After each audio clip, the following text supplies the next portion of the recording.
Sir, माझा पुढचा प्रश्न तुमच्यासाठी आहे की बिझनेस डेव्हलपमेंट आणि ऑपरेशन्स याच्यामध्ये बऱ्याच वेळेला गल्लत केली जाते किंवा तफावत केली जाते. म्हणजे जर एमएसएमई ओनर असेल तर त्यांनी जास्तीत जास्त बिझनेस डेव्हलपमेंट आणि ग्रोथवर फोकस केला पाहिजे. परंतु परिस्थिती अशी निर्माण होते की तो जास्तीत जास्त ऑपरेशन्स मध्येच अडकून राहतो आणि डेली फायर फायटिंग मध्ये त्याला ते सगळं स्वतःला इन्व्हॉल्व्ह करून घ्यावं लागतं. काय याच्या मागचं कारण आहे आणि याच्यातून वे आउट कसा करता येईल आपल्याला? हे तुम्ही सांगितलं याला मी वेगळ्या शब्दात सांगतो की मालक पण असतो, सीईओ पण असतो, जनरल मॅनेजर पण असतो, मॅनेजर पण असतो आणि कारकून पण असतो, तो सगळाच असतो. या केसमध्ये हा प्रॉब्लेम होतो की तो फायर फायटिंग मध्येच असतो. Actually every organisation grows with hierarchy and structure. कुठली छोटी छोटी ऑर्गनायझेशन ज्यामध्ये मालक जेव्हा हळूहळू डिलिगेट करत जातो, स्ट्रक्चर तयार करतो, डिलिगेशन ऑफ पॉवर करतो, प्रत्येकाची आपली एक मर्यादा असते, त्या मर्यादेत जेव्हा सगळे वापरायला लागतात आणि ऑपरेट करतात तेव्हा तो त्या छोट्या छोट्या कामातनं वरती जातो. मी बघितलंय मोठ्या ऑर्गनायझेशनमध्ये 100 कोटीचे ऑर्गनायझेशन बघितले आहेत ज्यांच्याकडे अतिशय लहान लहान बिल सुद्धा टॉपमॅन पर्यंत जातात. अकाउंटच्या माणसाला किंवा फायनान्सच्या माणसाला तेवढ्या पॉवर दिलेल्या नसतात. मग हा प्रॉब्लेम होतो. म्हणून सांगायचं असं आहे की कुठल्याही ऑर्गनायझेशनमध्ये जर तुम्हाला फायर फायटिंग नाही करायची as A owner, you have to down the line तुमची स्ट्रॉंग करावी लागते. तुम्हाला बिलीव्ह करावं, त्यांच्या हातून चुका होतात पण त्या चुकांना घेऊन पुढे जावं लागतं आणि त्यांना कॉन्फिडन्स द्यावा लागतो की yes you can do, don't worry, I am behind you, yes don't worry, I am behind you. असं करता करता करता करता 3 ते 4 स्ट्रक्चर, जनरली कुठली organisation generally 4 levels of operation करते. एक टॉप लेवल असतं, एक व्हीपी आणि जनरल मॅनेजरचं असतं, एक मॅनेजरचं असतं आणि खालचं एक फोर्स स्ट्रक्चर असतं. या फोर्स स्ट्रक्चरमध्ये फर्स्ट आणि सेकंड लेवल जे तुमच्या खाली असतात, मालकाच्या खाली, यांना तुम्हाला पॉवर द्याव्या लागतात आणि त्यांना अधिकार द्यावे लागतात. जेव्हा तुम्ही त्यांना ॲडिक्वेट, आणि हे सगळं कागदावर असावं लागतं, तोंडी नाही, कारण तोंडी असलं की त्याचे गैरउपयोग होतात, दुर्वापर होतात. म्हणून हे सगळं याला म्हणतात पर्सनल पॉलिसी मॅन्युअल किंवा फायनान्स पॉलिसी मॅन्युअल किंवा अन्य पॉलिसी मॅन्युअल डॉक्युमेंटेशन. म्हणून याचा सर्वात महत्वाचा एक भाग जो आहे, जो आम्ही नेहमी सांगतो, प्रोसेस ड्रिव्हन सिस्टम. जेव्हा ह्युमन ड्रिव्हन सिस्टम असते, हे प्रॉब्लेम तुम्ही जे सांगितले ते येतात. जेव्हा प्रोसेस ड्रिव्हन सिस्टम असते, जेव्हा स्ट्रक्चर असतं, डिलिगेशन ऑफ पॉवर असते आणि या सगळ्या गोष्टी असल्या की हळूहळू हळू मालक जो आहे तो मेनली स्ट्रॅटेजी, मार्केटिंग आणि सेल्सवर फोकस करतो किंवा बिझनेस ग्रोथवर फोकस करतो आणि खालची माणसं regular day to day operation मध्ये काम करतात. प्रॉब्लेम आला की वरती जातात, अन्यथा is away from day to day activities. So हा सर्वात मोठा भाग आहे. डिलिगेट, बिलीव्ह करा. आपल्या खालच्या आपल्या मुलांना पॉवर देत नाही. मोठ्या मोठ्या ऑर्गनायझेशन मध्ये मुलगा मुलगी त्यांच्याबरोबर काम करतात, ते लहान भाऊ काम करतोय, त्यांनाच पॉवर नसतात. सगळ्या गोष्टी वरच्या लेवलपर्यंत जात असतात.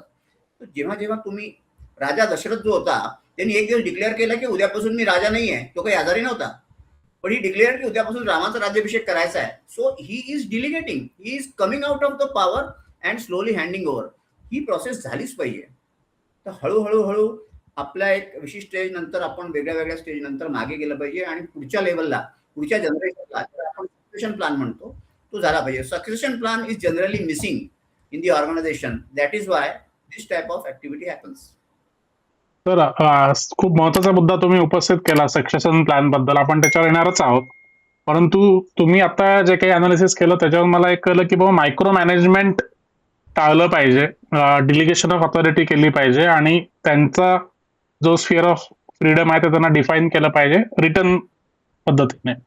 तर बऱ्याच वेळेला मी जेव्हा उद्योजकांना भेटतो, त्यांच्याशी बोलतो, आता बरेच लोक मोकळ्यापणाने माझ्यासमोर त्यांचे एक्सपिरियन्सेस, त्यांचे अनुभव शेअर करतात.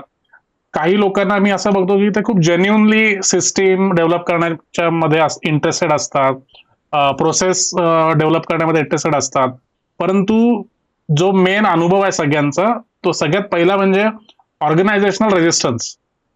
म्हणजे तुम्ही जसं म्हटलात की मॅन्युअल तयार करणे, प्रत्येक गोष्टीचं मॅन्युअल तयार करणे आणि त्या रूल बुक प्रमाणे चालणे.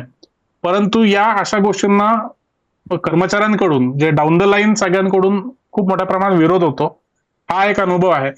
आणि दुसरा म्हणजे ही एकदा सिस्टीम तयार झाल्यानंतर सुद्धा ऑर्गनायझेशनने समजा ऍक्सेप्ट जरी केलं की बाबा चला आम्ही आता इथून पुढे या पद्धतीने काम करणार, पण अशी सिस्टीम असताना सुद्धा पुन्हा जे ओनर आहेत किंवा टॉप मॅनेजमेंट आहे त्यांना वारंवार इन्व्हॉल्व्ह केलं जातं.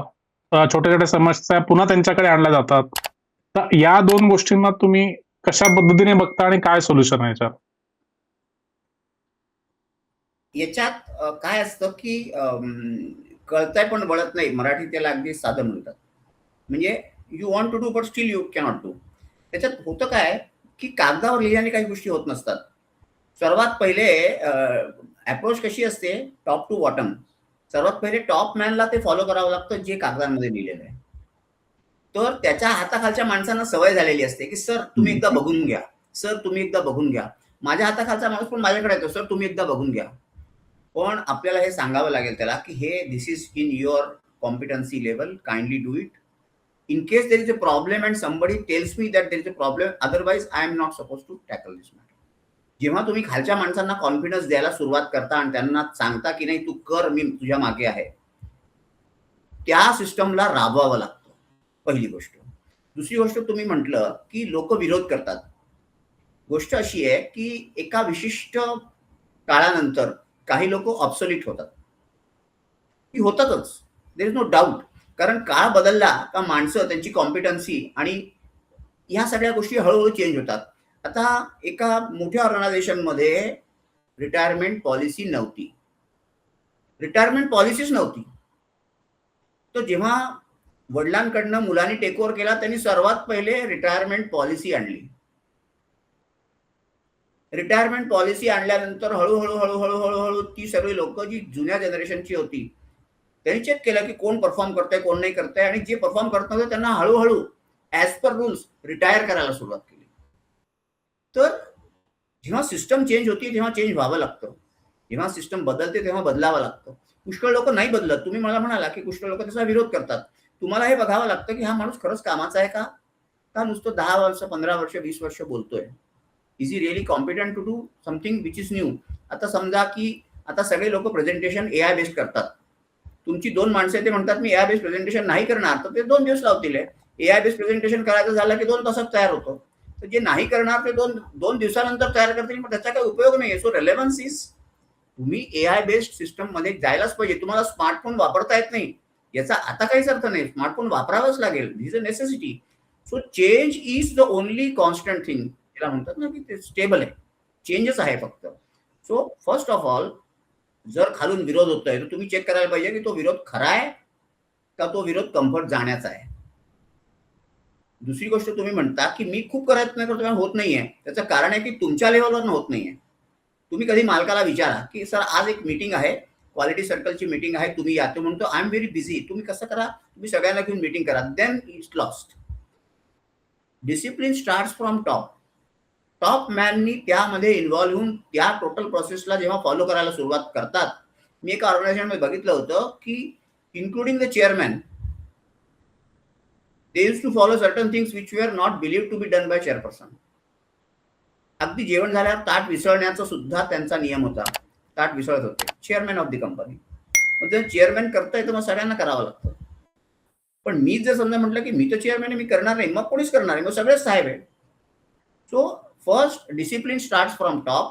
You have to believe in the system. You have created the system. You have created the SOP. You have created the process. तुम्ही सर्वात पहिले स्टार्ट करा. तुमच्या बघता बघता बघता सगळ्यांना करावं लागेल. आणि जे करत नाही त्यांना बोलवा, त्यांच्याशी चर्चा करा. 1 वॉर्निंग द्या, 2 वॉर्निंग द्या. नाही होते त्यांना आयसोलेट करा, बाजूला करा. System is important. म्हणून if anything is human driven, these problems will come. If anything is process driven, these problems will not come. It's very simple. Process driven system झाली पाहिजे. नक्कीच. म्हणजे आणि एकदा डिलिगेट केल्यानंतर, एखाद्या व्यक्तीला जबाबदारी दिल्यानंतर तो विश्वास ठेवणं, आणि एक प्रकारचं हे डेअरिंग पण आहे की बाबा एकदा तुला ती जबाबदारी दिली तर सक्सेस आणि फेल्युअर ही तुझी जबाबदारी आहे. म्हणजे मग ते डिसिजन खरं पण ठरू शकतं, चांगलं पण ठरू शकतं किंवा बॅकफायर पण करू शकतं. पण मग त्या निगेटिव्ह आउटपुटला सामोरं जाण्याची एक काय म्हणतात त्याला जी धमक आहे ती थोडा वेळ ठेवावी लागेल. आणि ऑर्गनायझेशन्सला आणि बाकी ज्युनियर मॅनेजमेंटला ते डेव्हलप करायला शिकायला वेळ द्यावा लागेल, असं तुमचं म्हणणं आहे. Yes. Right sir, right.